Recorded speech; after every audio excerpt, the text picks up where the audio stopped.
Ito na ulit tayo sa ating simpleng ulam, ating pasarapin. At magpainit na tayo ng kawali. Lagyan naman natin ng mantika.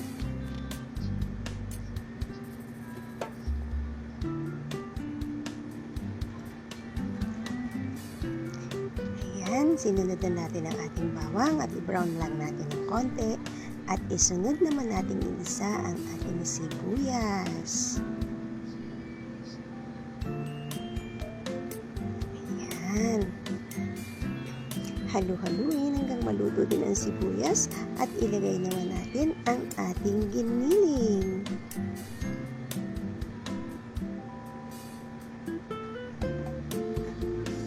Simple lang ang ating ulam for today. Mabilis lang lutuin. Ginisang sayote with pork giniling.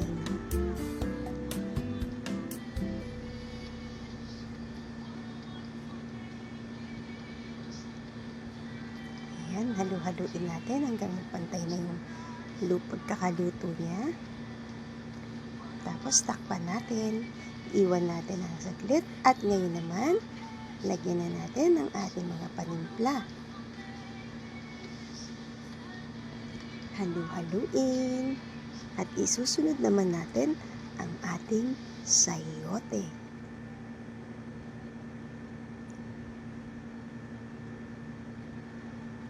Luto na ating giniling kaya ilagay naman natin ang ating gulay.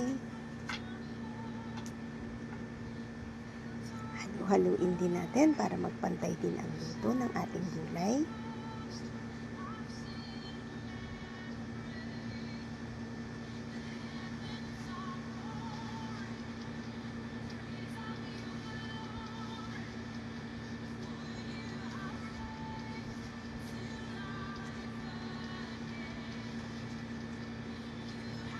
Ayan, at takpan uli natin. Iwanan natin at least 3 to 5 minutes. Sayaan natin kumulo at maluto yung gulay.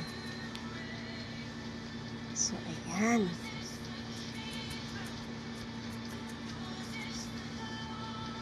Maluto na ang ating ginisang sayote with giniling.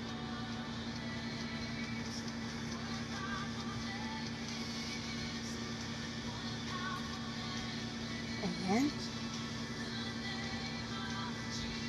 Luto na siya. Ready to serve na siya.